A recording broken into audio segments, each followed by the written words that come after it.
तो हेलो बच्चों, कैसे हैं आप सब। आज हम जो हमारा पार्ट 1 है एसिड एंड बेसिस साल्ट का, उसको हम कंटिन्यू करेंगे। चलिए, हमने पीछे वाले पार्ट में देख लिया था एसिड और बेस के रिएक्शन को। एसिड और बेस का जो हमारा रिएक्शन था वो तो हमारा न्यूट्रलाइजेशन रिएक्शन था। अब यहाँ पे जो हमारा एसिड की एक और प्रॉपर्टी है, यहाँ पे देखिए, reaction of metallic oxide with acid. तो यहाँ पे मेटेलिक ऑक्साइड का जो रिएक्शन है वो हमारा एसिड के साथ रिएक्शन दिखाया गया है।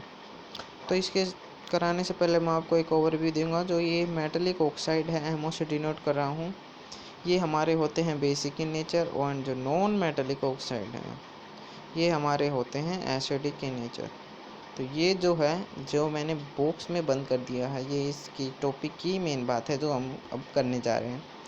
यहाँ पे ये है मेटेलिक ऑक्साइड, ये मैंने इसका नेचर लिख दिया। तो मेटेलिक ऑक्साइड का जो नेचर है वो बेस है, और यहाँ पे इसका है हमारा एसिडिक नेचर। ये कैसे हैं ये मैं आपको पूरा डिटेल समझाऊंगा किस प्रकार से हैं। तो देखिए, take small amount of copper oxide. तो यहाँ पे आपको कॉपर ऑक्साइड स्मॉल अमाउंट में लेना है एट डाइल्यूट हाइड्रोक्लोरिक एसिड। तो जो हमारे कॉपर ऑक्साइड है, मेन जो पॉइंट है यहाँ पे ये है copper oxide plus HCl। Note the colour of the solution what happen. तो हमें यहाँ पे रिएक्शन से पहले और रिएक्शन के बाद में हमें जो ये कलर देखना है, क्या चेंज हो रहा है या नहीं। देखते हैं। You will notice that the colour of solution became blue green. तो जो हमारा सॉल्यूशन का कलर है वो ब्लू ग्रीन हो जाएगा इनके रिएक्शन के बाद, किसके, कॉपर ऑक्साइड के और जो हमारा डाइल्यूट हाइड्रोक्लोरिक एसिड है, इन दोनों के रिएक्शन के बाद हमारा जो कलर हो जाएगा वो ब्लू ग्रीन हो जाएगा। लेकिन ये ब्लू ग्रीन हो क्यों रहा है? The blue green colour of the solution is due to the formation of calcium 2 chloride in a reaction. तो यहाँ पे जो हमारा प्रोडक्ट के रूप में जो हमारा कैल्शियम 2 क्लोराइड बनेगा, उसी के कारण यहाँ पे हमारा जो ब्लू ग्रीन कलर होगा वो हमारा दिखेगा हमको। The general reaction between metallic oxide and acid return है। तो हमारा जो मेटेलिक ऑक्साइड और एसिड का जो रिएक्शन है, हम जनरली इस प्रकार से लिख सकते हैं, metal oxide plus acid is equal to salt plus water. तो मैंने अभी कुछ देर पहले बताया था कि जो मेटेलिक ऑक्साइड हैं वो बेसिक इन नेचर है। तो बेसिक इन नेचर कैसे हैं, देखिए मैं आपको यही समझा देता हूँ। पेज थोड़ा छोटा कर लेते हैं हम। देखिए, पीछे वाला जो हमारा रिएक्शन है, पीछे वाला रिएक्शन कौन सा है, हमारा एसिड प्लस बेस का। तो एसिड और जो बेस का जो रिएक्शन है, ये देखिए आप यहाँ पे नज़र डालिए और यहाँ पे नज़र डालिए। ये हमारी इक्वेशन 1, ये इक्वेशन 2। तो क्या आपको कुछ कॉमन दिख रहा है यहाँ पे? जी हाँ, बिल्कुल दिख रहा है। हमें 3 चीज़ कॉमन दिख रहे हैं, आप यही कहेंगे। ये आपको सबको दिख जाएगी। देखिए कौन कौन सी चीज़ें कॉमन हैं यहाँ पे। तो यहाँ पे ये हमारी थी 1, ये थी हमारी 2। तो यहाँ पे जो कॉमन है वो है वाटर, साल्ट, एसिड। ये जो बॉक्स है ये पूरा कॉमन है। कॉमन कैसे है? इसमें वाटर है, यहाँ पे जो साल्ट है ये साल्ट इसमें प्रेजेंट है, ये एसिड इसमें प्रेजेंट है। बच गया हमारा मेटेलिक ऑक्साइड। तो ये जाके मिलेगा यहाँ पे बेस के साथ। तो ये बताता है, इससे हमारा कंक्लूजन निकलता है कि जो मेटेलिक ऑक्साइड वो बेसिक इन नेचर है। तो बेसिक इन नेचर क्यों है? तो आप ये कहेंगे कि जो आप ये एसिड है, नहीं ये मेटेलिक ऑक्साइड है, हम इसको मेटल ऑक्साइड को हम एसिड के साथ भी मिला सकते थे इन दोनों को कंपेयर करते वक्त। तो लेकिन हम इसको मिलाए नहींगे, क्योंकि एसिड एसिड के साथ मिलेगा, साल्ट साल्ट, और ये वाटर वाटर। तो इनमें जो ये है ये हमारा कॉमन हो गया, क्योंकि जो हमारा प्रोडक्ट है वो इक्वल है, साल्ट प्लस वाटर। तो इससे हमें यह पता चलता है कि जो मेटल ऑक्साइड हैं, जो मेटल के ऑक्साइड्स हैं, वो बेसिक इन नेचर होते हैं। उम्मीद है आपको ये बात समझ में आ गई होगी। हमने बहुत अच्छी प्रकार से आपको ये एग्जाम्पल देके समझा दिया। तो यहाँ पे हमारा जो ये रिएक्शन था ये इस प्रकार से हम लिख सकते हैं। देखिए अब आगे देखते हैं। अब आगे चलते वक्त यहाँ पे वही बात आ गई जो मैंने आपको पीछे बताई थी। Now right and balance the chemical equation of the above reaction. तो हमें जो केमिकल इक्वेशन थी उसको लिखना है पीछे वाली को। Since the metallic oxide react with acid to give salt and water. तो हमारा जो मेटेलिक ऑक्साइड है, तो जो हमारा ये मेटेलिक ऑक्साइड है, इसका जो रिएक्शन है give salt and water. Since the metallic oxide react with acid to give salt and water similar to the reaction of acid and base, metallic oxide are said to be basic oxide. तो ये वही बात आ गई। यहाँ पे कह रखा है कि जो मेटेलिक ऑक्साइड और जो एसिड का जो रिएक्शन था वो एसिड और बेस के रिएक्शन के समान था, मतलब इक्वल था, साल्ट प्लस वाटर दोनों का प्रोडक्ट था। तो इसलिए हम कह सकते हैं कि जो मेटेलिक ऑक्साइड वो बेसिक इन नेचर होते हैं। उम्मीद है आपको ये बात अच्छी प्रकार से समझ में आ गई होगी। हमने मेटेलिक ऑक्साइड तो देख लिया, अब हम देखेंगे non metallic oxide. Non metallic oxide भी इसी प्रकार से देखेंगे। यू विल सा the reaction carbon dioxide and calcium hydroxide. तो आप यहाँ पे कार्बन डाइऑक्साइड और जो कैल्शियम हाइड्रोक्साइड है उसका रिएक्शन हमने देखा था कि 2.5 एक्टिविटी में देखा था, विच इज़ ए बेस। तो यहाँ पे जो कैल्शियम हाइड्रोक्साइड है यहाँ पे एक बेस है। React with carbon dioxide to produce salt and water. Since the similar the reaction between the base and acid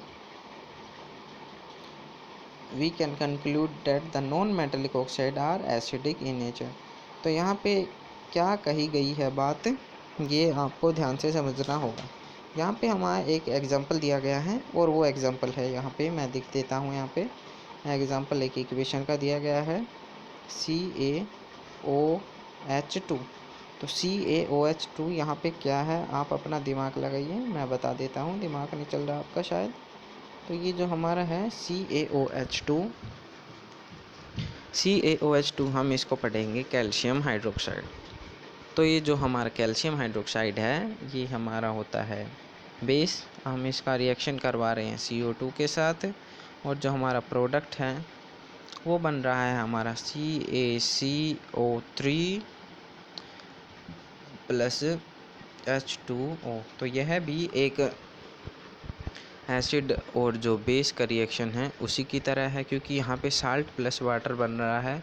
water ये हो गया, साल्ट CaCO3 है, यहाँ पे ये बेस है। तो यहाँ पे जो नॉन मेटेलिक ऑक्साइड है, जो कार्बन का जो नॉन मेटेलिक ऑक्साइड है CO2 एक नॉन मेटेलिक ऑक्साइड है। तो यहाँ पे ये बेस है साल्ट प्लस वाटर, यहाँ पे जो हमारा प्रोडक्ट है साल्ट प्लस वाटर, यहाँ पे एक तरफ बेस है। तो यहाँ पे कंक्लूजन हमारा लिख लेगा एसिड। उम्मीद आपको ये बात समझ में आ गई होगी कि नॉन मेटेलिक ऑक्साइड यहाँ पे हमारे होते हैं acidic in nature since similar to the reaction between acid and bases. तो यहाँ पे जो मैंने रिएक्शन का एग्जांपल दिया था ये एसिड और बेस के रिएक्शन के इक्वल है, समान है। तो इसी प्रकार से जो नॉन मेटेलिक ऑक्साइड हैं वो हमारे होते हैं एसिडिक। तो यहाँ पे उम्मीद है आपको ये बात समझ में आ गई होगी। जो मेटेलिक ऑक्साइड है वो बेसिक इन नेचर और जो नॉन मेटेलिक ऑक्साइड है वो एसिडिक इन नेचर। तो चलिए अब आगे देखते हैं। क्वेश्चन की जो वीडियो है आपको अलग से मिल जाएगी, जो पीछे क्वेश्चन गए हैं वो आपको अलग से करा दिए जाएंगे। What do the acid and base all have common. तो यहाँ पे पूछा गया कि एसिड और बेस कॉमन क्या है एसिड और बेस के अंदर। तो यहाँ पे the section 2.1 we have learned that all acid have similar chemical properties. तो 2.1 की जो एक्टिविटी थी उसमें हमने एसिड के सैंपल्स लिए थे, HCl, H2SO4, बहुत से एसिड के सैंपल लिए थे और इसकी जो इंडिकेटर्स के द्वारा हमने इसकी टेस्टिंग की थी। तो इनकी सिमिलर प्रॉपर्टी हमें देखने को मिली थी। What led to the similarity in property. तो यहाँ पे सिमिलरिटी क्यों है इनकी प्रॉपर्टीज़ में एसिड की। We saw in activity 2.3 all acid generate hydrogen gas on reacting with metal. तो एक्टिविटी यहाँ पे 2.3 में हमने जो जिंक का रिएक्शन है वो हमारा एसिड के साथ कराया था और वहाँ पे हाइड्रोजन गैस लिबरेट हो रही थी। तो आप ये जो रिएक्शन है ये सारा इक्वल होता है। कोई भी आप एसिड ले लीजिए, कोई भी आप मेटल ले लीजिएगा, इन मेटल प्लस एसिड का जो रिएक्शन है वो हमेशा हाइड्रोजन गैस लिबरेट करता है। तो यहाँ पे जो हमें कॉमन क्या दिख रहा है, कॉमन दिख रहा है हमें यहाँ पे हाइड्रोजन। सभी जो एसिड्स में जो कॉमन है वो है हमारा H2 हाइड्रोजन।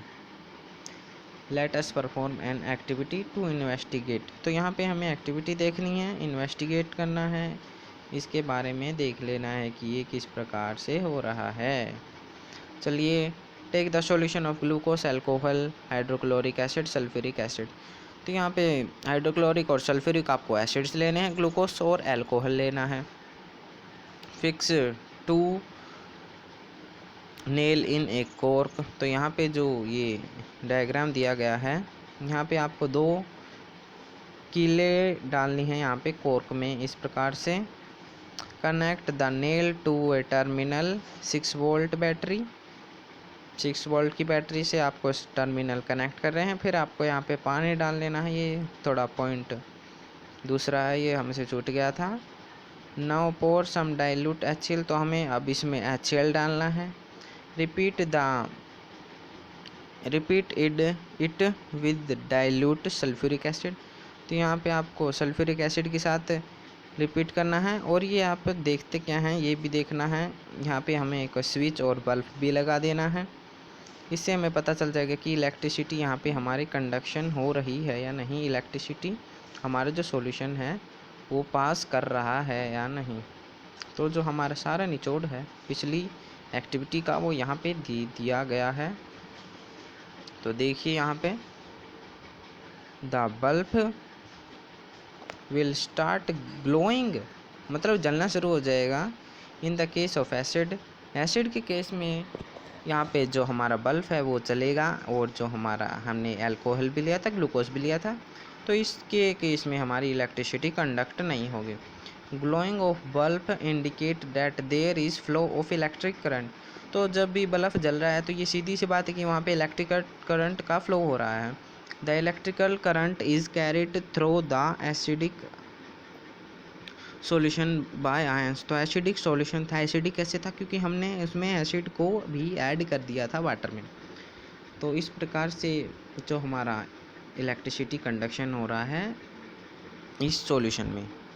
तो इलेक्ट्रिसिटी कंडक्शन कैसे हो रहा है, आयंस के द्वारा हो रहा है हमारा इलेक्ट्रिसिटी कंडक्शन। तो आयंस यहाँ पे हमारे किस प्रकार से बन रहे हैं, देखिए। Acid contain H+ ion. तो यहाँ पे एक बड़ी और महत्वपूर्ण बात आ गई है कि जो हमारे एसिड्स होते हैं वो कौन सा आयन कंटेन करते हैं। तो जो हमारे एसिड्स हैं वो H+ आयन को कंटेन करते हैं। H+ आयन आपको एसिड में मिलेगा, H+ ion such as Cl- in HCl। तो ये अलग अलग एसिड के हिसाब से आपको ये वाला आयन अलग मिल जाएगा, लेकिन हर एक एसिड में H+ आयन तो आपको ज़रूर मिलेगा। जैसे कि हमारा HCl एसिड है तो यहाँ पे H+ आयन आपको मिल गया, दूसरा आयन आपको मिलेगा क्लोरीन का। अगर आप नाइट्रिक एसिड की बात लेते हैं तो एक तो हमारा मिलेगा जो कॉमन है H+, और दूसरा मिलेगा हमारा NO3। यहाँ पे सल्फ्यूरिक एसिड में भी इसी प्रकार से आपको ये हमें कॉरस्पॉन्डिंग जो आयन्स है ये मिल जाएंगे। लेकिन जो कॉमन है, जो एक कॉमन बात है जो एसिड की प्रॉपर्टी के लिए एक इम्पोर्टेंट चीज़ है, वो है हमारा H+ आयन। ये हमारा हर एक एसिड में प्रेजेंट और हर एक एसिड में कॉमन होता है। Since the canyon present in acid is H+, तो कैनियन क्या होता है, CATION। ये यहाँ पे क्या होता है, अगर कोई भी आयन के ऊपर अगर प्लस का ये निशान है, प्लस का मार्क है, तो वो होगा कैनियन, और अगर माइनस का मार्क है तो वो हमारा होगा एनियन। उम्मीद है ये आपको समझ में आ गया, आपने 9th में पढ़ा होगा ये। This suggests that the acid produce H+ ion in solution which are responsible for their acidic property। तो ये जो हमारा बता देता है कि एसिड किस प्रकार से हम अपनी प्रॉपर्टी के लिए रिस्पॉन्सिबल है, कौन सा आयन एसिडिक प्रॉपर्टी के लिए रिस्पॉन्सिबल है। ये आपको क्वेश्चन भी आ सकता है कि जो एसिड में ऐसा कौन सा आयन्स प्रेजेंट होता है वो उनकी एसिडिक प्रॉपर्टी के लिए रिस्पॉन्सिबल होता है। तो हमारी जो एसिडिक प्रॉपर्टी के लिए जो रिस्पॉन्सिबल होता है वो है हमारा H+ आयन। तो उम्मीद है आपको ये बात समझ में आ गई होगी। Repeat the activity alkalis sodium hydroxide calcium hydroxide. तो आपको ये एक्टिविटी कुछ बेस एल्कलीज के साथ भी देखनी है। व्हाट डू यू कंक्लूड, तो आप क्या कंक्लूजन निकालेंगे, तो ये हम आगे देखेंगे। तो यहाँ पे हमारी एक और एक्टिविटी दी गई है और ये हमारा नेक्स्ट टॉपिक आ गया है। व्हाट हैपन व्हेन एसिड और बेस इन वाटर सॉल्यूशन। तो जो एसिड और बेस जब हम वाटर के सॉल्यूशन में होंगे तो वो क्या करेंगे। तो यहाँ पे हमारी जो एक्टिविटी दी गई है इसको देखते हैं। Take 1 gram of NaCl। तो हमें NaCl लेना है, sodium chloride and in a clean and dry test tube. तो ड्राई टेस्ट ट्यूब में हमें NaCl लेना है। Add some sulphuric acid H2SO4 हमें यहाँ पे ऐड करना है। What do you observe. तो ऐड करने के बाद क्या देखेंगे आप, क्या कोई गैस निकल रही है। अगर कोई गैस निकल रही है तो आप उसको ब्लू लिटमस के साथ टेस्ट कीजिए। एंड इन द केस, तो यहाँ पे ब्लू लिटमस आपको एक बार तो हमें ड्राई लेना है और एक बार हमें वेट मतलब गीला ब्लू लिटमस लेना है। तो जो हमारा जो कलर चेंजिंग है वो ड्राई में होगा या फिर वेट में होगा। तो हमारा जो कलर चेंजिंग है वो हमारा वेट में होगा, ड्राई में नहीं होगा, क्योंकि जो एसिड की जो प्रॉपर्टी है वो वाटर में शो होती है। वाटर में कैसे शो होती है, अगर लिटमस पेपर यहाँ पे हमारा ड्राई है तो वो एसिडिक प्रॉपर्टी शो नहीं करेगा, अगर गीला है तो वो शो करेगा, क्योंकि acid show their property in water. Water में कैसे करते हैं, क्योंकि जब एसिड में वाटर ऐड होता है तो हमारा जो एसिड है उसका H+ का जो आयन है वो अलग हो जाता है। और पीछे हमने पढ़ा था कि जो आयन है मतलब जो एसिड की जो प्रॉपर्टी के लिए रिस्पॉन्सिबल आयन कौन सा है, तो वो हमारा H+ आयन है। अगर हम एसिड को ड्राई रखेंगे तो उसमें जो हमारा वो है उसकी प्रॉपर्टी को शो नहीं करेगा, क्योंकि वहाँ पे हमारा H+ आयन की प्रेजेंस नहीं होगी, वो एक कम्बिनेशन होगा HCl। अगर हम इसमें वाटर ऐड कर देंगे जैसे कि यहाँ पे ऐड करके दिखा दिया गया है, तो यहाँ पे ये हमारा प्रोडक्ट बन जाएगा H3O+ प्लस Cl-। तो अब आप ये कहेंगे कि यहाँ पे तो H3O+ है, आपने तो कहा था कि यहाँ पे H+ होना चाहिए, लेकिन यहाँ पे आप बोल रहे हैं यहाँ पे H3O+ है। देखिए इसका भी मैं आपको बता देता हूँ। जब भी एसिड प्लस वाटर होता है, एक बार आप इसको भूल जाइए, यहाँ पे ध्यान कीजिएगा। एसिड प्लस जब हम वाटर लेते हैं तो H+ यहाँ पे आयन लिबरेट हो जाता है, लेकिन जब हम यहाँ पे देखते हैं H+ आयन यहाँ पे हमारा लिबरेट हो चुका है, लेकिन यहाँ पे ये नीचे लाइन दी गई है, इस पे ध्यान दीजिएगा। हाइड्रोजन आयन जो हमारा H+ आयन है कैन नॉट एग्जिस्ट अलोन। तो ये हमारा एग्जिस्ट नहीं कर सकता अकेले, but they exist by combining water. तो ये हमारा वाटर के साथ कंबाइन होगा तभी एग्जिस्ट करेगा, और अगर ये वाटर के साथ कंबाइन होगा तो ये हमारा बन जाएगा H3O+। उम्मीद है अब आपको यहाँ पे जो H3O+ का जो टॉपिक है ये आपको समझ में आ गया होगा। चलिए यहाँ पे एक बार रीड कर देते हैं। This experiment suggest that the hydrogen ion in HCl are produced in presence of water। तो HCl जो हमारा एसिड है इसका हाइड्रोजन आयन तभी लिबरेट होगा जब हम इसमें वाटर ऐड करेंगे, मतलब वाटर की प्रेजेंस में ही ये लिबरेट होगा। The separation of H+ ion from H+ molecule can not absence in absence of water. तो यहाँ पे जो हमारा कैन नॉट ऑक्यूर मतलब हो नहीं सकता एब्सेंस ऑफ वाटर में हमारा जो ये H+ आयन है सेपरेशन HCl से ये हो नहीं सकता। ये वही वाला रिएक्शन है ये वही वाला पैराग्राफ है। देखिए अब आगे देखते हैं। ये हमारा जो हाइड्रोजन और वाटर का मॉलिक्यूल बन जाता है उसकी केमिकल इक्वेशन दी गई है। और ये जो हमारा H3O+ है इसको हम हाइड्रोनियम आयन भी कहते हैं। हाइड्रोनियम आयन यहाँ पे दिया गया है, देख लीजिएगा आप। We have seen that acid give H3O+ or OH+ ion in water. Let us see what happen when a base is dissolved in water. तो देखते हैं, हमने एसिड को तो यहाँ पे वाटर में डिज़ोल्व कर लिया, लेकिन अब यहाँ पे हम देखते हैं कि अगर हम बेस को डिज़ोल्व करेंगे तब क्या होगा। तो यहाँ पे NaOH है हमारा, यहाँ पे एरो के ऊपर H2O लिखा गया, मतलब H2O के यहाँ पे वाटर की प्रेजेंस में है। तो यहाँ पे हम देख रहे हैं कि H+ एंड OH यहाँ पे माइनस का लिब्रेशन हो रहा है। तो बेसिस में यहाँ पे OH- का जो है वो हमारा कंटेन करते हैं। बेसिस में होता है O+ आयन कॉमन और जो एसिड में होता है हमारा H+ आयन कॉमन। उम्मीद आपको ये बात अच्छी प्रकार से समझ में आ गई होगी। चलिए अब आगे देखते हैं हम। यहाँ पे कुछ और इनके एग्जांपल दिए गए हैं कि OH H2O की प्रेजेंस, यहाँ पे K+, यहाँ पे फिर से प्लस कंडीशन एंड OH, यहाँ पे MgOH मैग्नीशियम हाइड्रोक्साइड, तो यहाँ पे OH। तो हम H+ को यहाँ पे हाइड्रोजन आयन बोलते हैं एंड OH को हम यहाँ पे हाइड्रोक्साइड आयन बोलते हैं। तो बेस जनरेट हाइड्रोक्साइड आयन इन वाटर, तो ये बात आप ध्यान रखिएगा। और यहाँ पे एल्कलीज की जो डेफिनेशन यहाँ पे आ चुकी है, bases which are soluble in water is called alkalis. तो यहाँ पे जो भी बेस हैं, मतलब जो शार्क हैं, शार्क आप सोच रहे होंगे शार्क क्या होते हैं। शार्क इनको हिंदी में बोलते हैं, बेसिस को यहाँ पे शार्क बोलते हैं, और जो एसिड है उसको हम अम्ल कहते हैं।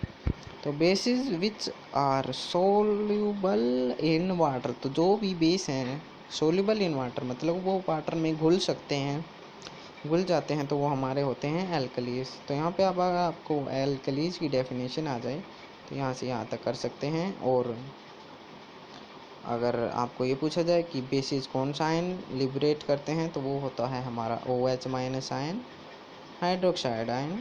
चलिए अब आगे देखते हैं ना। You can identify all acid generate H+ ion, मतलब आपने आइडेंटिफाई कर लिया है कि जो ऑल एसिड हैं वो जनरेट करते हैं H+ आयन, और जो ऑल बेसिस हैं वो जनरेट करते हैं O+ ion. We can view that neutralization reaction as follow. तो जो हमारा न्यूट्रलाइजेशन रिएक्शन है H+, यहाँ पे एसिड प्लस बेस का जो रिएक्शन है, हम इसको इस प्रकार से लिख सकते हैं। देखिए acid plus base is equal to salt plus water. देखिए यहाँ पे ये कोई एसिड है HX, एसिड कैसे हैं, यहाँ पे H की प्रेजेंस है, ये एसिड है, और यहाँ पे MOH ये एक बेस है, बेस कैसे यहाँ पे OH की प्रेजेंस है। तो ये जो हमारी बॉन्ड इस प्रकार से ये टूट जाएगी और ये टूट जाएगी, ये माइनस की है, यहाँ पे ये प्लस की है। तो माइनस प्लस एक दूसरे को अट्रैक्ट करते हैं, तो ये इसके साथ कंबाइन हो जाएगा, ये हमारा बन जाएगा यहाँ पे H2O। और जो ये हमारे बच गए X और जो M बच गया वो अपना एक कंपाउंड बना लेंगे कि यहाँ पे बनाया गया है। यहाँ पे सोच रहे होंगे कि HOH क्या है, तो आप इसको सिंपलाई करके इस प्रकार से लिख सकते हैं H2O, क्योंकि यहाँ पे H का 1, यहाँ पे H का 1 2 हो गए, और H का यहाँ पे O का 1 है, तो H2O यहाँ पे ये बन गया हमारा वाटर। इसी प्रकार से यहाँ पे जो हमारा जो ये है H+ प्लस OH- ये वाटर आवर है, इस प्रकार से ये हमारा वो है। तो यहाँ पे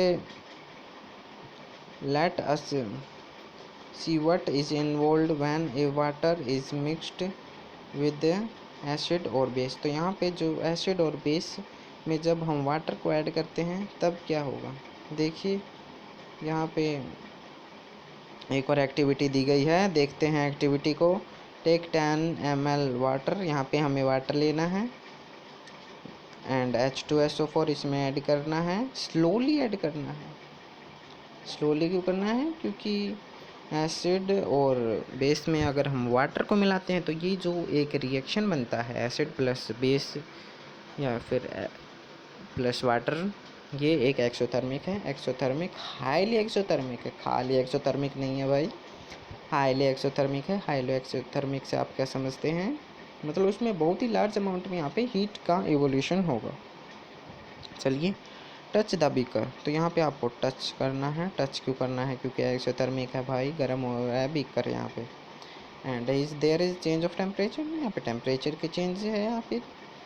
this reaction is a exothermic और एंडोथर्मिक, क्या ये रिएक्शन एक्सोथर्मिक या फिर एंडोथर्मिक में से कौन सा है, ये आपको बताना है। और ये आपको रिपीट करना है सोडियम हाइड्रोक्साइड के साथ, क्योंकि ये तो हमारा एसिड है, हम इसको बेस के साथ भी रिएक्ट करवा रहे हैं, तो बेसिस के साथ भी हम रिएक्ट करवाएंगे। तो देखिए यहाँ पे एक्टिविटी में जो भी था उसका निचोड़ यहाँ पे आ गया है हमारे पास। The process of dissolving an acid और base in water is highly exothermic one.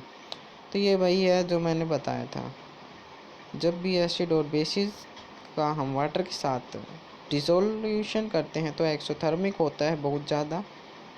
Care must be taken while mixing an concentrated nitric acid और सल्फ्यूरिक एसिड विद वाटर। तो यहाँ पे आपको केयर मतलब वो सावधानी बरतनी है जब भी आप कोई कंसनट्रेटेड एसिड को वाटर में ऐड कर रहे हैं। कंसनट्रेटेड और डाइल्यूट में यहाँ पे मैं फ़र्क बता देता हूँ आपको, कई बार ये आ जाता है कि कंसनट्रेटेड और डाइल्यूट, यहाँ पे एक बच्चे कंफ्यूज हो जाते हैं। तो देखिए यहाँ पे ये सी है, यहाँ पे सी मैं कंसनट्रेटेड के लिए डिनोट कर रहा हूँ, डी यहाँ पे डाइल्यूट के लिए। डाइल्यूट मतलब जिस भी एसिड या फिर किसी बेस में अगर हम वाटर को ऐड कर देते हैं तो वो होता है हमारा डाइल्यूट एसिड या फिर कोई बेस। और अगर हम प्योर एसिड या फिर प्योर बेस को लेते हैं वो हमारा होता है कंसनट्रेटेड। एक एग्जांपल देके बता देता हूँ, जैसे कि हम कोई दूध है, दूध में अगर हम पानी डाल देते हैं तो वो हमारा होता है डाइल्यूटेड दूध। और एसिड और बेस में भी अगर हम पानी डाल देते हैं, पानी की मिक्सिंग कर देते हैं तो वो हमारा होता है डाइल्यूटेड। और प्योर एसिड या फिर बेस को हम कहते हैं कंसनट्रेटेड। उम्मीद है आपको कंसनट्रेटेड और डाइल्यूट में फ़र्क का पता चल गया होगा। चलिए अब आगे देखते हैं। The acid must always be added slowly to water with constant stirring. If water is added to concentrated acid, the heat generated may cause the mixture space out and cause burn. तो यहाँ पे बहुत ही important यहाँ पे बात बताई गई है। यहाँ पे देखिए मैं आपको, ये हमारे पास दो बीकर हैं, इसमें एक में तो है हमारा एसिड और एक में है हमारा वाटर। एक में तो हम ऐड कर रहे हैं एसिड में वाटर और एक में कर रहे हैं वाटर में एसिड। तो आप सोच रहे होंगे कि ये तो एक ही बात हो गई, वाटर कर लो, वाटर एसिड कर लिया, फिर एसिड वाटर कर लो, एक ही बात होगी। लेकिन ये एक बात नहीं है, क्योंकि ये वाला जो तरीका है ये हमारा गलत है और ये जो हमारा तरीका है ये हमारा सही है। तो ये सही क्यों है और ये गलत क्यों है? क्योंकि अगर हम इस प्रकार से करेंगे तो हमारा एक सावधानी होगी, क्योंकि वाटर में अगर हम एसिड डाल रहे हैं तो एसिड हम अपनी हिसाब से डाल सकते हैं, थोड़ा डाल सकते हैं, और ये हमारा होता है सही तरीका।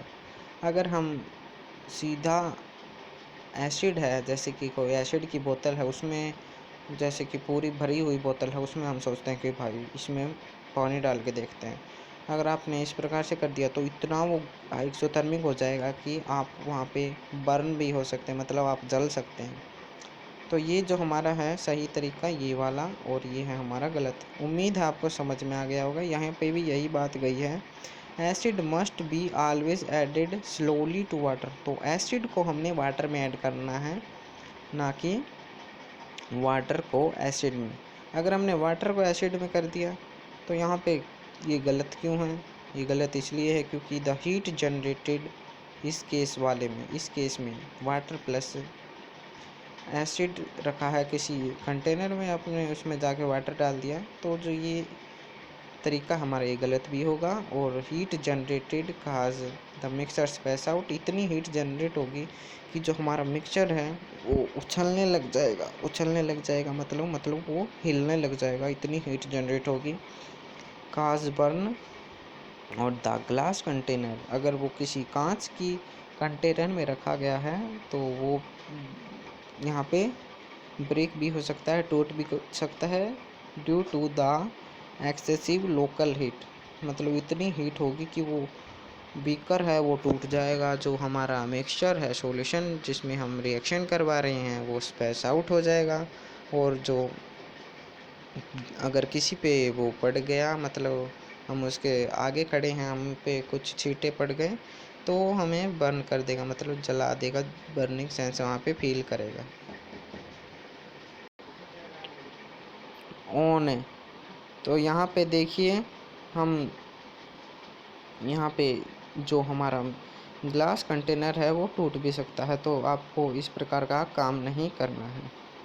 Look out the warning sign, तो यहाँ पे जो 2.5 में जो वार्निंग साइन दिया गया है हमें उसको देखना है। और ये जो कंसनट्रेटेड एसिड के बोतल्स के ऊपर होता है ये एक वार्निंग साइन है, मतलब आप इससे दूर रहिए, ये आपको बहुत जला सकता है। देखिए ये वाला साइन, ये वाला। तो अगर आपको किसी भी बोतल के ऊपर इस प्रकार का कोई साइन मिले तो आप उससे दूर रहिएगा, या फिर पूरी सावधानी से करिएगा जो हमने इस पैराग्राफ में अभी तक पढ़ी है। चलिए अब आगे देखते हैं। Mixing of N acid and base with water result in decrease in concentration, तो यहाँ पे जो हमारी कंसंट्रेशन है वो डिक्रीज़ हो जाएगी per unit volume H+3 and OH-। OH- यहाँ पे बेस के लिए है एंड H3 यहाँ पे एसिड के लिए है। ये हमारा H+H2O वाला है, H3 हाइड्रोनियम आयन और ये हाइड्रोक्साइड आयन। तो इनकी जो कंसंट्रेशन है अगर हम इसमें वाटर ऐड कर देते हैं तो वो हमारा डिक्रीज़ हो जाएगी। डिक्रीज़ कैसे हो जाएगी? जैसे कि हम दूध में पानी मिला देते हैं तो जो दूध की क्वालिटी है डिक्रीज़ हो जाती है, उसी प्रकार से अगर हम एसिड और बेस में भी अगर हम पानी मिला देंगे तो उनकी जो कंसंट्रेशन है, जिनकी जैसे कि इसमें बेस की प्रॉपर्टी OH के कारण शो होती है और इसकी एसिड की यहाँ पे H+ के कारण होती है, तो इनका जो कंसंट्रेशन घट जाएगा और वो बेस कम स्ट्रॉन्ग हो जाएंगे। Such a process is called dilution. तो यहाँ पे डाइल्यूशन की डेफिनेशन आ गई है, the dissolution of a base and water, ना यहाँ पे sorry the dissolution of base and a acid in water is called dilution. और जिस भी एसिड और बेस का हम डाइल्यूशन कर रहे हैं, जैसे कि HCl को हम वाटर में ऐड कर रहे हैं, तो यहाँ पे जो HCl होगा वो हमारा डाइल्यूटेड हो जाएगा। उम्मीद है आपको ये बात समझ में आ गई होगी। आगे का जो हिस्सा है वो हम पार्ट 3 में करेंगे। अगर आपको वीडियो अच्छा लगा, पसंद आया, आपको इससे कुछ ज्ञान मिला तो लाइक कर दीजिएगा हमारी वीडियो को, और सबसे मेन बात है हमारे सब्सक्राइबर बन जाइएगा, हमारे चैनल को सब्सक्राइब कर दीजिएगा ताकि आपको इसी प्रकार की वीडियो आगे मिलती रहें। धन्यवाद।